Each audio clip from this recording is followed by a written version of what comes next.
vamos ler aqui alguns versículos na palavra do Senhor. Atos dos Apóstolos, o capítulo de número 16, um texto bastante conhecido da igreja, a partir do versículo 25 até ao 31. Atos dos Apóstolos 16, do 25 ao 31. Quero mais uma vez agradecer ao pastor Elias pela oportunidade que nos concede de estar trazendo a palavra do Senhor e também a toda a igreja. Quantos encontraram, digam amém. Amém. Glória a Deus. Diz o seguinte a palavra do Senhor. Perto da meia-noite, Paulo e Silas oravam e cantavam hinos a Deus, e os outros presos os escutavam. E de repente sobreveio um tão grande terremoto que os alicerces do cárcere se moveram. E logo se abriram todas as portas, e foram soltas as prisões de todos. Acordando o carcereiro e vendo abertas as portas da prisão, tirou a espada e quis matar-se, cuidando que os presos já tinham fugido. Mas Paulo clamou com grande voz, dizendo: não te faças nenhum mal, porque todos aqui estamos. E pedindo luz, saltou dentro e todo trêmulo se prostrou ante Paulo e Silas. E tirando-os para fora, disse: senhores, o que é necessário que eu faça para me salvar? E eles disseram: crê no Senhor Jesus Cristo, e serás salvo tu e a tua casa. Repitam comigo: crê no Senhor Jesus Cristo, tu e a tua casa. Deus abençoe os irmãos, podem assentar, glorificando ao nome do Senhor. Muito bem, queridos, hoje estamos num culto denominado culto da família, né? Um culto de adoração e de louvor ao Senhor nosso Deus. E desde quando nos foi comunicado, né, a responsabilidade de estar ministrando a palavra aos irmãos, a gente tem buscado de Deus uma direção, uma palavra, e Deus me colocou no coração de falar um pouquinho aos irmãos, uma mensagem que deve ser a mensagem da igreja, uma mensagem cristocêntrica e cristológica. Nós queremos falar um pouquinho sobre os nossos deveres para com Cristo. E nesse texto que nós acabamos de ler aqui, todos os irmãos conhecem nessa passagem que fala do apóstolo Paulo, juntamente com Silas, ali na cidade de Filipos, onde eles iniciaram uma grande obra missionária. E a Bíblia relata que Paulo e Silas, por muitos dias, eles estavam pregando naquela cidade, e uma jovem que era possessa por um espírito de adivinhação o acompanhava.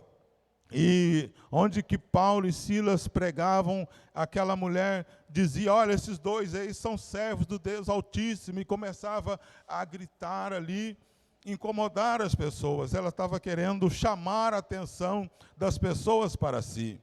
E Paulo foi tolerando aquilo ali por vários dias. Chegou um momento que a Bíblia diz que Paulo repreende aquele espírito que estava na vida daquela moça. Porque a Bíblia diz que, através desse espírito de adivinhação, ela ganhava muito dinheiro para os seus senhores. E chega no momento que Paulo agora ordena que aquele espírito saia daquela moça, e a partir daquele instante, ela já não conseguia mais adivinhar absolutamente nada. E por causa disso, Paulo e Silas agora são levados à prisão. E eles foram acorrentados, e a Bíblia diz que por volta da meia-noite, eles estavam ali dentro do cárcere, de pés e mãos atados, né, acorrentados, só que a sua boca estava livre. E por volta da meia-noite, a Bíblia diz que aconteceu algo diferente ali naquela prisão, que de repente duas vozes se levantam e começam a ecoar ali dentro da prisão. A Bíblia diz que Paulo e Silas começaram a orar e cantar louvores a Deus. Oh, aleluia! Enquanto eles oravam e cantavam louvores a Deus, a Bíblia diz que houve um grande terremoto ali naquele lugar. Porque, irmãos, o nosso louvor, a nossa adoração, ela move a mão e o coração de Deus. Aleluia!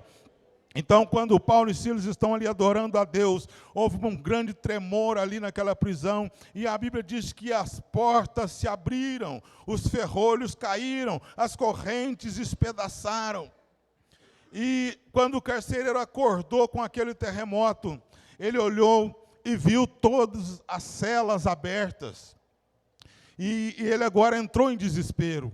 A Bíblia diz que ele pegou a sua espada para se matar, porque o carcereiro, irmãos, ele era responsável pelos presos. Se alguém fugisse, ele teria que pagar com a sua própria vida. E quando ele viu aquele monte de cela todo aberto, ele falou, agora eu mesmo vou me matar, porque todo jeito eu vou morrer.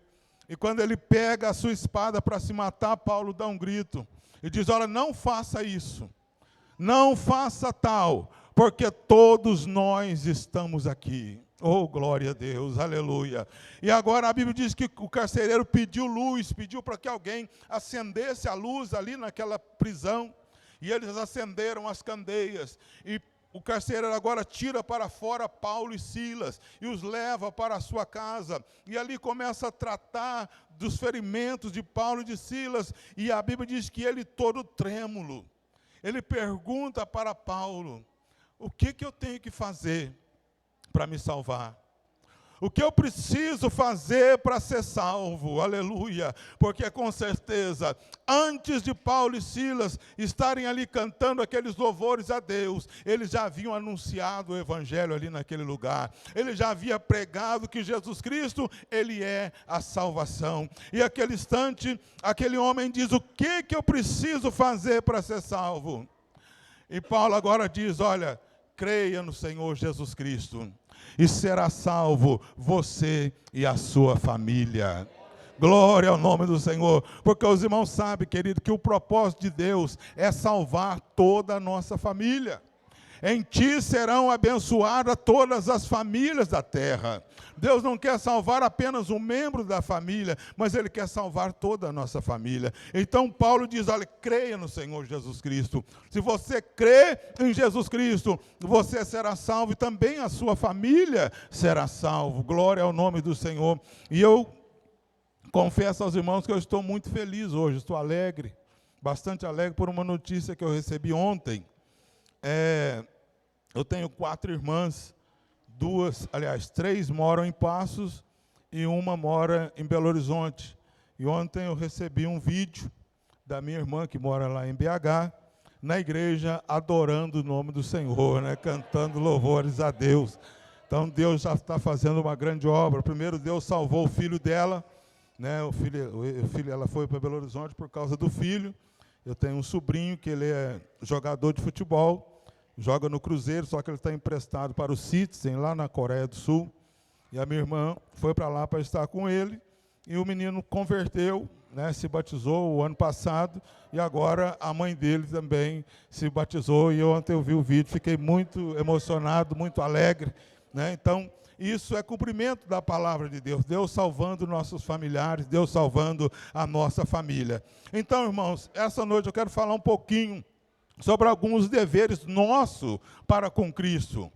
Alguém pode até dizer, mas o que tem a ver isso que o pastor está dizendo com dever, com obrigação?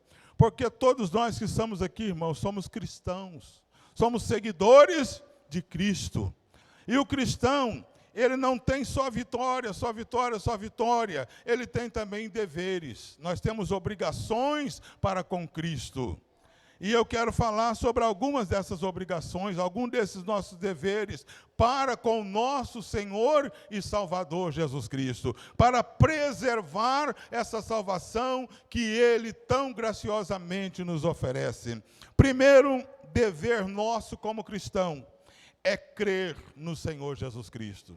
Aleluia. Por isso que eu usei esse texto aqui, onde Paulo diz para aquele carcereiro, olha, o que você precisa fazer para ser salvo é crer no Senhor Jesus Cristo. Se você crer, você será salvo, você e a tua família. Então, irmãos, nós como cristãos, nós temos a obrigação de crer em Jesus Cristo.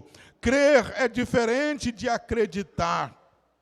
Crer significa viver, exercer fé.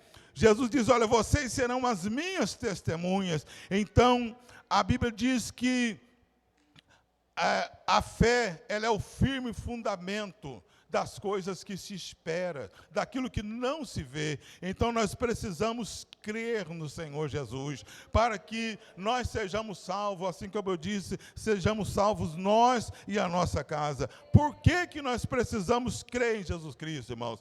Porque Ele é o único Salvador. A Bíblia diz que em nenhum outro há salvação. Tem gente que fala assim, mas toda religião é boa. Isso, olha, para mim toda religião falou de Deus, tá bom demais. Mas será que toda religião que fala de Deus salva? Será que no Espiritismo, irmão, na Umbanda, não fala de Deus? No Mormonismo fala de Deus? Então, não é a religião que salva. Mas a Bíblia diz que em nenhum outro há salvação, e nenhum outro nome é dado embaixo dos céus, para qual nós possamos ser salvos em cima da terra. Somente o nome do nosso Senhor e Salvador Jesus Cristo. Por isso que nós precisamos de crer nele, porque não existe outra porta, não existe outra saída, é somente o nosso Senhor Jesus Cristo. Ele é o único Salvador e ele é também, irmãos, o único remédio para o pecado. O único remédio que pode aniquilar o pecado. Porque os irmãos sabem que a Bíblia diz o seguinte, o que adiantaria o homem ganhar o mundo inteiro e perder a tua alma? O que leva o homem à condenação? É o pecado.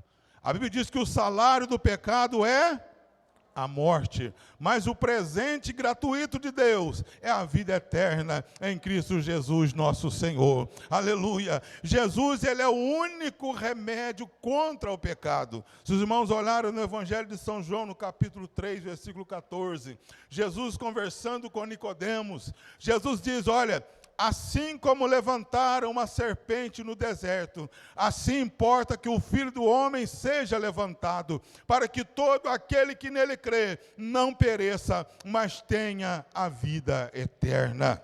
Aleluia! O que significa levantar o Filho do Homem como a serpente foi levantada lá no deserto?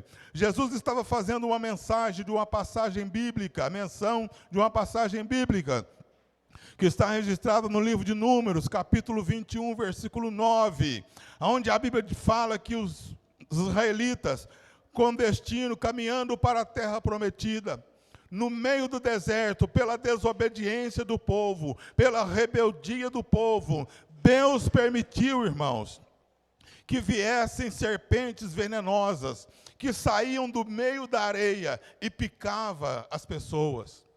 E as pessoas eram picadas por aquelas serpentes, por aquelas víboras. E todos os que eram picados, eles morriam. Então, houve um grande desespero ali no arraial.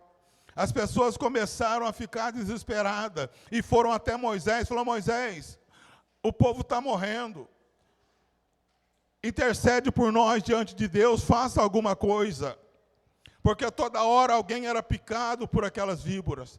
E a Bíblia diz que Moisés agora se apresenta diante do Senhor e diz, Deus, o povo está morrendo.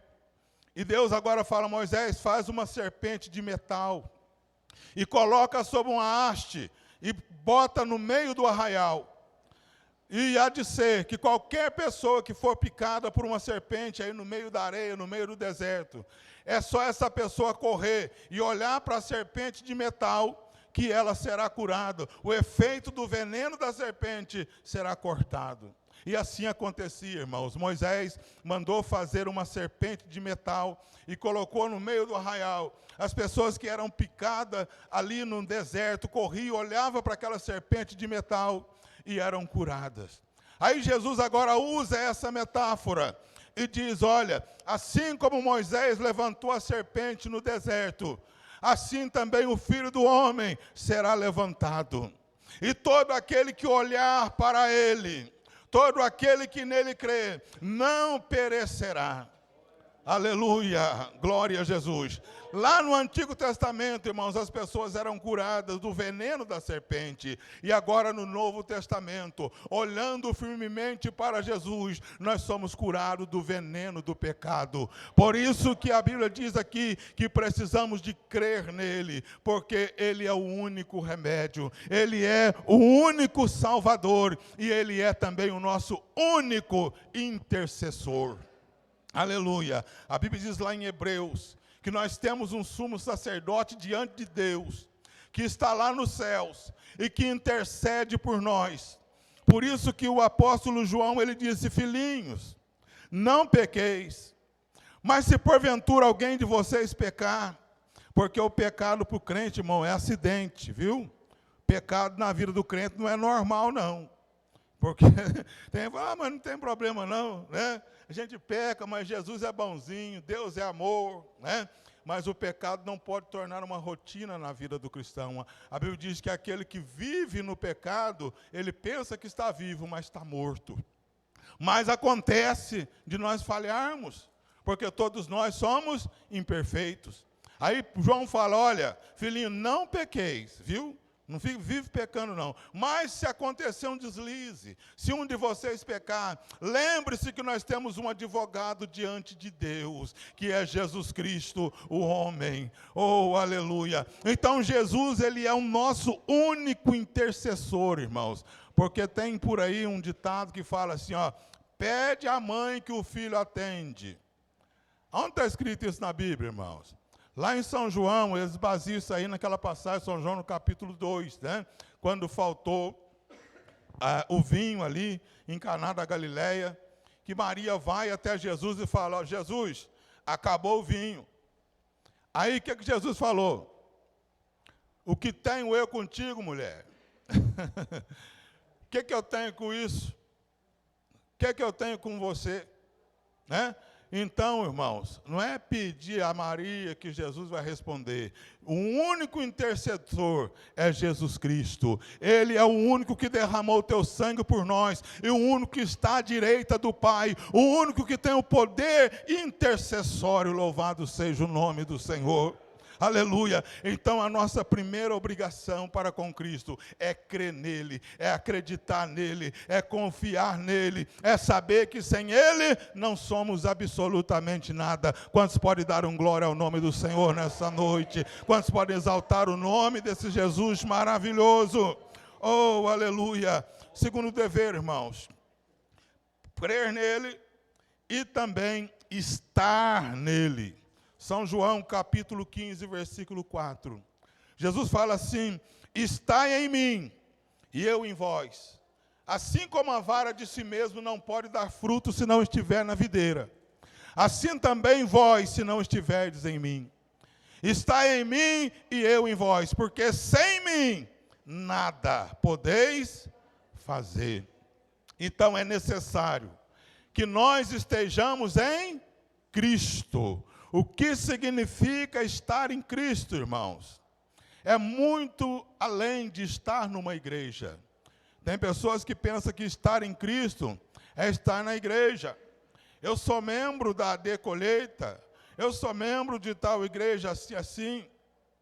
Não basta ser membro aqui na terra, é preciso estar ligado no céu. É preciso estar ligado nele. Jesus diz, eu sou a videira verdadeira, o meu pai é o agricultor, e toda vara em mim que não dá fruto, o meu pai corta e joga fora. Então é necessário que estejamos ligados nele, para que possamos, irmãos, produzir fruto, aleluia. Então estar em Cristo, isso fala de santificação. Santificação posicional. Todo aquele que está em Cristo, a Bíblia chama de santo. Oh, glória a Deus. Porque foi retirado do mundo, foi lavado, foi purificado pelo sangue do Cordeiro, recebeu um novo nome, se tornou uma nova criatura, passou pela regeneração, e agora você está ligado na videira, que é o Senhor e Salvador Jesus Cristo. Aleluia! Então, é nosso dever, é nossa obrigação crer no Senhor Jesus. E é nossa obrigação também, irmão, estar nele, permanecer ligado nele. Aleluia! Não podemos vacilar nenhum momento sequer. Não podemos nos afastar do Senhor nem um minutinho da nossa vida, porque a Bíblia diz que a qualquer momento, num abrir e piscar de olhos, o que há de vir, virá. O Senhor Jesus, ele vai vir buscar a tua igreja, os irmãos sabem disso. Mas que dia que ele virá? O dia e a hora, ninguém sabe. Mas aqueles que estão ligados nele, a Bíblia diz que não serão confundidos. Quem estiver ligado nele, a hora que a trombeta tocar, a hora que a trombeta soar, a Bíblia diz que esse nosso corpo mortal será transformado em um corpo imortal, incorruptível, a semelhança do corpo do nosso Senhor e Salvador Jesus Cristo. E seremos sugados aqui da terra, e encontraremos com o Senhor nas nuvens, e estaremos para sempre com o Senhor. Aleluia! Oh, vale a pena, irmãos, estar com Cristo. Vale a pena estar em Cristo. Nosso terceiro dever para com Cristo, bendito seja o nome de Jesus. Aprender dele. Aprender dele. São Mateus, capítulo 11, versículo 29.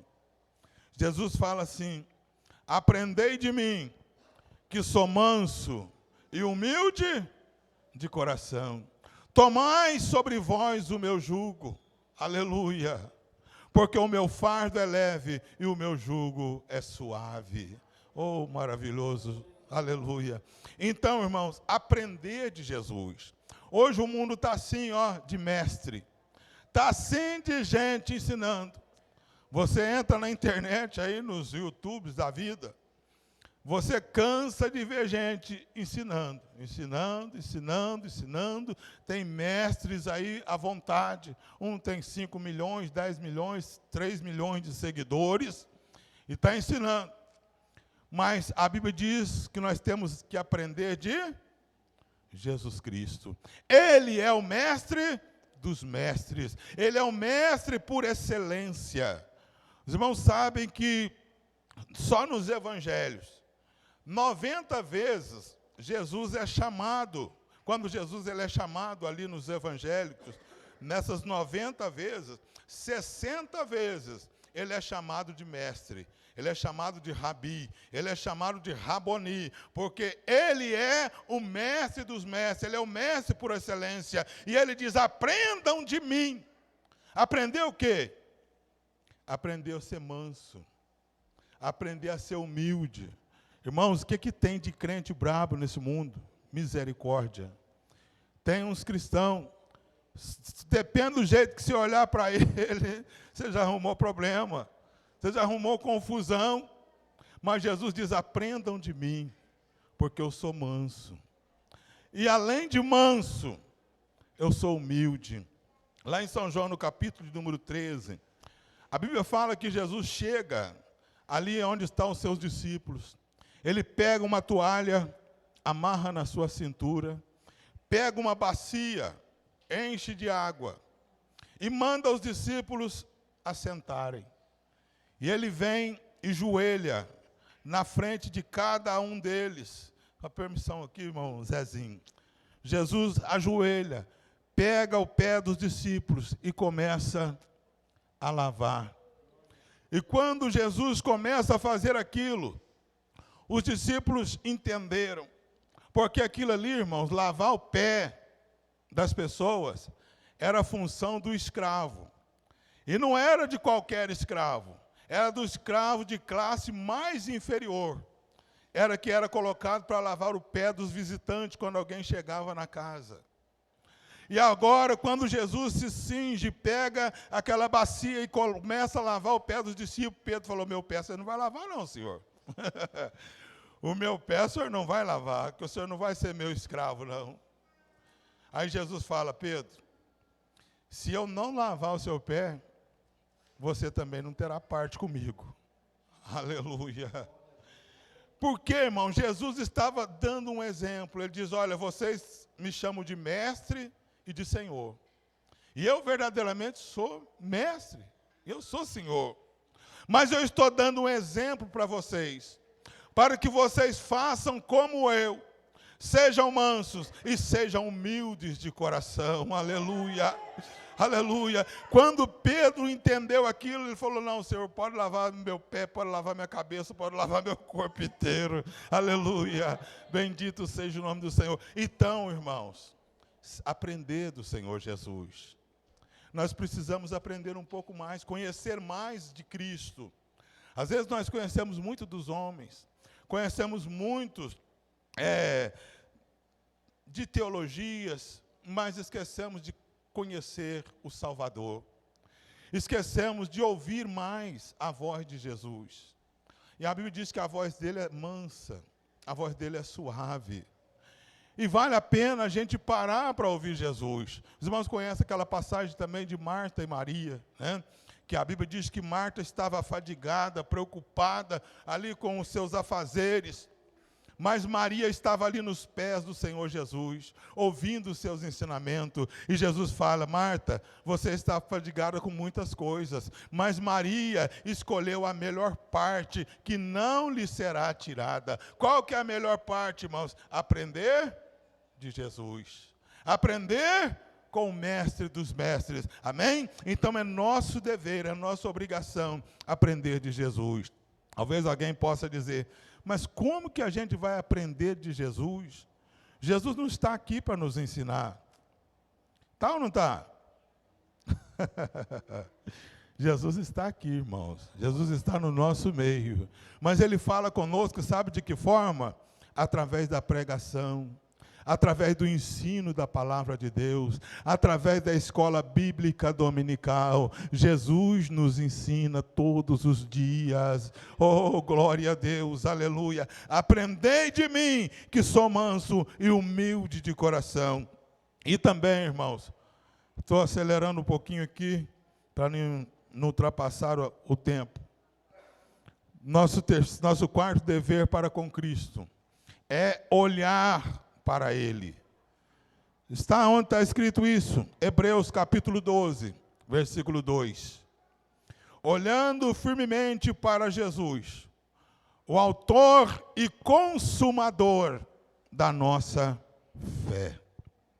Nós, como cristãos, irmãos, não podemos despregar os olhos do nosso Senhor e Salvador Jesus Cristo. Olhando firmemente. O que significa? Por que o escritor aos Hebreus, ele faz questão de colocar essa palavrinha? Olhando firmemente. Porque existe uma diferença entre olhar firmemente e olhar.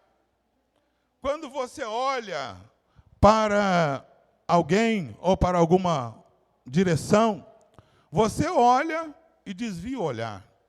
Agora, quando você olha firmemente, você olha e fixa o olhar.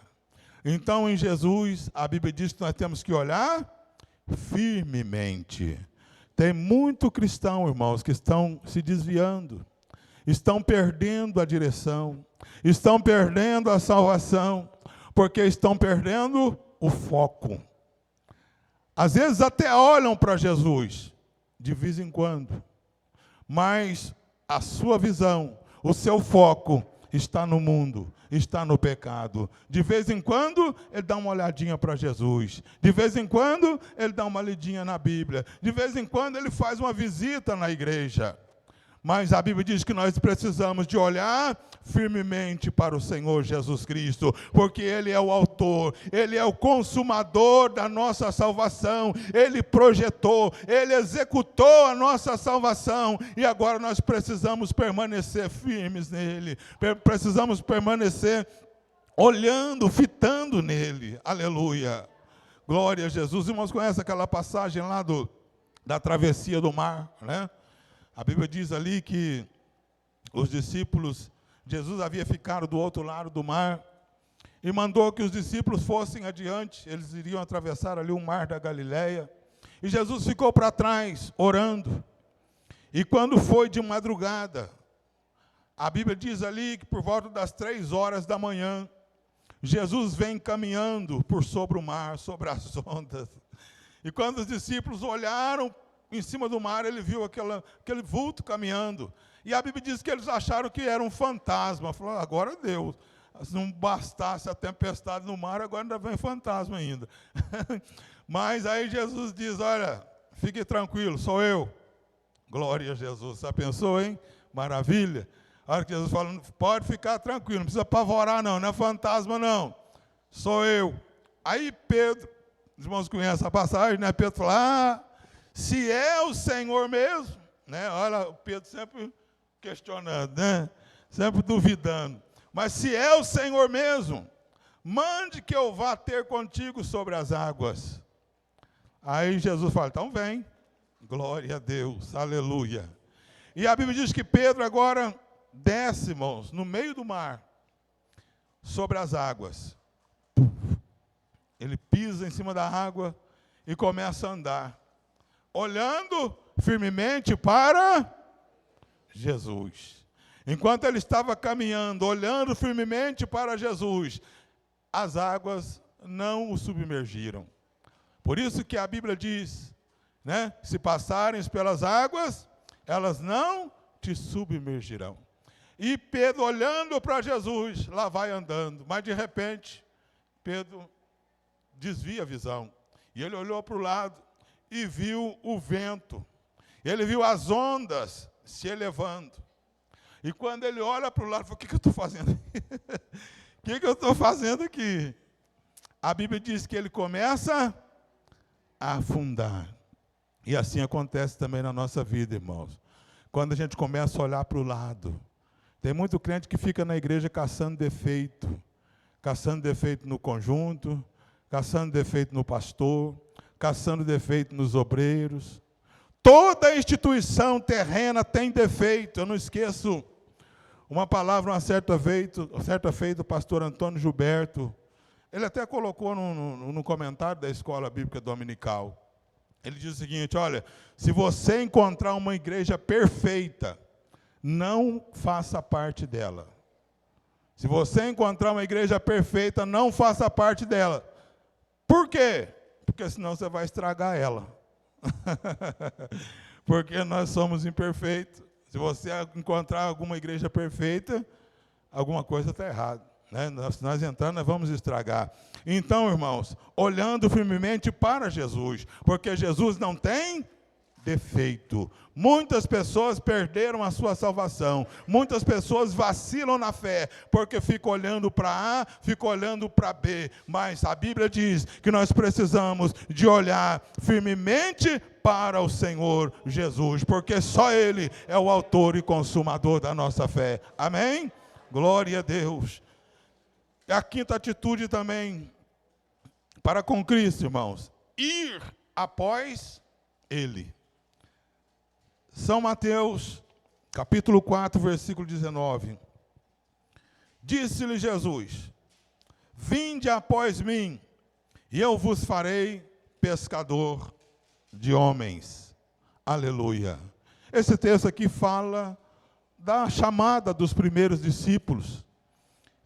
Pedro e André, seu irmão, a Bíblia diz que eles estavam pescando ali juntamente com vários companheiros, e Jesus agora chega para Pedro e André e diz, olha, venham após mim, sigam após mim, e eu vou fazer de vocês pescadores de homens. E a Bíblia diz que imediatamente, aleluia, eu acho bonito esse negócio aqui. A Bíblia diz que imediatamente, Pedro e André abandonaram as suas redes, deixaram as suas redes e começaram a seguir a Jesus Cristo. Aleluia! Então, irmãos, seguir a Jesus. Só que tem um detalhe, seguir a Jesus é fácil? Será que é fácil seguir Jesus? Teve um certo moço que falou, Jesus, aonde o senhor for, eu vou também, viu? Onde que o senhor botar o pé, eu boto atrás. Jesus falou, você não sabe o que você está falando. As aves do céu têm os seus ninhos. As raposas têm os seus covis. Mas o Filho do Homem não tem onde repousar a cabeça. Então, se você quer me acompanhar, então vai ter dia que você vai ter que dormir no relento. Aleluia. Então, seguir a Jesus Cristo, irmãos, não é fácil. Ele diz também, se alguém quiser vir após mim, primeira coisa, renuncie-se a si mesmo. Deixa de fazer a sua própria vontade. Aleluia. Então, para seguir a Jesus, irmãos, eu preciso renunciar às minhas vontades. Eu preciso aprender a fazer a vontade do meu Salvador. Eu preciso aprender a fazer a vontade de Jesus Cristo. Então ele disse, se alguém quiser vir após mim, renuncie a si mesmo. E tem outra coisa, não tem como seguir a Jesus sem cruz. Ele diz, olha, renuncie-se a si mesmo, tome a sua cruz e siga-me. Tem uma versão que fala assim, toma a sua cruz a cada dia e siga-me. Então, seguir a Jesus não é fácil.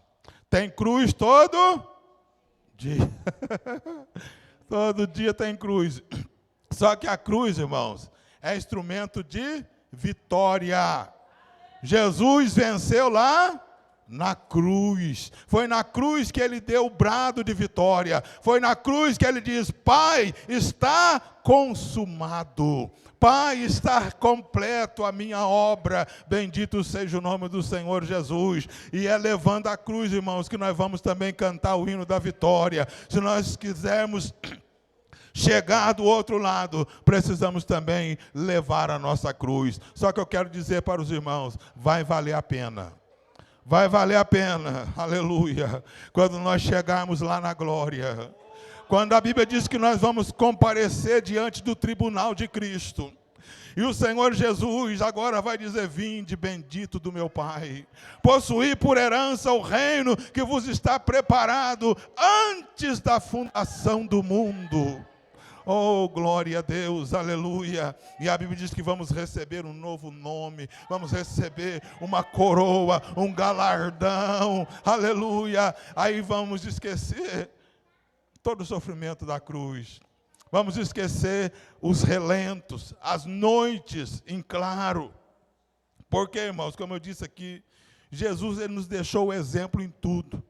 Por isso que às vezes a gente passa também, a gente como cristão, a gente passa noites acordado, passa noites em claro, chorando, passando prova, passando luta, enfermo, e a gente não entende. A gente fala, Senhor, por que está acontecendo isso comigo? Por que eu estou passando por isso? Mas a Bíblia diz, olhando para Jesus. Quando a gente olha para Jesus, a gente vê que ele foi desprezado, ele foi humilhado, ele foi o mais indigno entre os homens. A Bíblia diz que ele se adoeceu por nós, levou sobre si as enfermidades de nós todos. E a Bíblia fala, não é o servo melhor do que o seu Senhor. Às vezes a gente quer ser melhor do que Jesus. Jesus sofreu, Jesus adoeceu, Jesus teve fome, Jesus teve sede, mas em momento nenhum ele abriu a sua boca para reclamar. Então, não é o servo maior do que o seu Senhor. Louvado seja o nome de Jesus. Nós temos recompensa, irmãos. Mas a nossa recompensa não está aqui na terra. Jesus falou, no mundo, vocês vão ter o quê? Oh, meu Deus, misericórdia. No mundo, vocês vão ter aflição. Mas tem de bom ânimo, porque eu venci o mundo, Jesus venceu o mundo. E a Bíblia diz que em Cristo Jesus, em todas as coisas, nós somos muito mais do que vencedores. Glorifica o nome de Jesus. O que eu quero dizer para os irmãos nessa noite, irmãos? Que crente passa prova, passa luta, passa tribulação. Só que não é só tribulação também não. Não é só tribulação, não é só angústia, nós temos também a nossa vitória, nós temos também os nossos momentos de alegria. E nós temos, acima de tudo, o Espírito Santo Consolador. Aleluia! Aquele que quando vem a luta, ele é o refrigério para a nossa alma. Ele diz: filho, você não está sozinho nessa não, eu estou contigo, eu estou com você. Oh, glória ao nome do Senhor, aleluia. Ir após dele. E para nós fecharmos aqui nessa noite, irmãos, a sexta obrigação do cristão: depender de Cristo. Precisamos depender dele. Salmo 23, versículo 1, quem sabe de cor? O Senhor é meu pastor, nada me faltará. Isso aqui é uma afirmação do rei Davi. Davi, ele diz: o Senhor, ele é meu pastor. Mas que Senhor é esse que ele está dizendo? Esse Senhor aqui, irmãos, é o Senhor Jesus Cristo, viu? Sem dúvida. Porque ele diz: olha, disse o Senhor ao meu Senhor. Então, o Senhor que ele se refere aqui é o bom pastor, é o nosso Senhor e Salvador Jesus Cristo. Ele diz: olha, o Senhor, ele é o meu pastor. Então, por o Senhor ser o meu pastor, nada vai me faltar. Então, nós precisamos aprender, irmãos, a depender de Deus. Precisamos aprender a depender do nosso Senhor Jesus Cristo. Tem muito cristão entrando em depressão. Tem muito cristão desesperado aí, porque desaprenderam a confiar no Senhor Jesus. Já não consegue mais depender de Jesus. Ficam dependendo de político, ficam dependendo de A e de B, mas a Bíblia diz que nós precisamos depender dele. Depender do Senhor Jesus Cristo, lançando sobre Ele todas as nossas ansiedades, sabendo que Ele tem cuidado de nós. Oh, glória a Jesus, depender dEle. Mateus 6:25 fala assim, ó, Jesus dizendo: por isso vos digo, por que vocês estão preocupados? Quanto que há vez de comer? Quanto que há vez de beber? Olha para os lírios do campo, eles não fiam, mas nem mesmo Salomão em toda a sua glória se vestiu tão bem como os lírios do campo, que hoje existe, amanhã é lançado no fogo. Olha para os passarinhos. Vocês já viram algum passarinho morrer de fome? Os passarinhos, eles não semeiam, eles não plantam, mas o meu Pai Celestial cuida deles. Aí Jesus puxa a orelha: não tem de vós muito mais valor do que um pardal? Vocês não valem mais do que um passarinho, vocês não valem mais do que um pardal, por que você está preocupado desse tanto? Ah, Senhor, eu preciso de uma roupa nova, eu preciso de um calçado novo, preciso de um sapato novo. E Deus dá, irmãos, só para fechar aqui, eu estou lembrando aqui, na época que eu converti, quase 30 anos atrás. Quando eu converti, eu lembro que eu saí de Paz, vim para Capitinga, eu converti ali em Capitinga, no salãozinho que tinha lá, ao lado da igreja hoje, e estava numa situação muito difícil, né? Eu já contei parte aqui do meu testemunho, mas eu estava numa situação muito difícil. Quando eu vim para Capitinga, eu só trouxe na minha mala, que era um saquinho de papel. Eu tinha uma bermuda, uma camiseta e uma calça branca e uma camisa que eu tinha ganhado. E o sapato meu estava furado, tinha um buraco debaixo da sola do sapato. E quando eu converti, eu estava nessa situação. Eu tinha que lavar a calça de dia para poder ir no culto de noite. E eu orava, enfiava o pé debaixo do banco para as pessoas não verem o buraco no meu sapato. Aí teve um dia que eu falei: você quer saber da coisa? O pastor estava pregando lá sobre a questão de oração. E eu falei: eu vou pedir um sapato, porque o negócio está custoso. E eu lembro, na minha humildade, falei: Jesus, me dá um par de sapato, porque está custoso, né? Lá, a rua da igreja ainda não era asfaltada, a gente ia andando e entrando pedrinha dentro do sapato. Era aquela tribulação.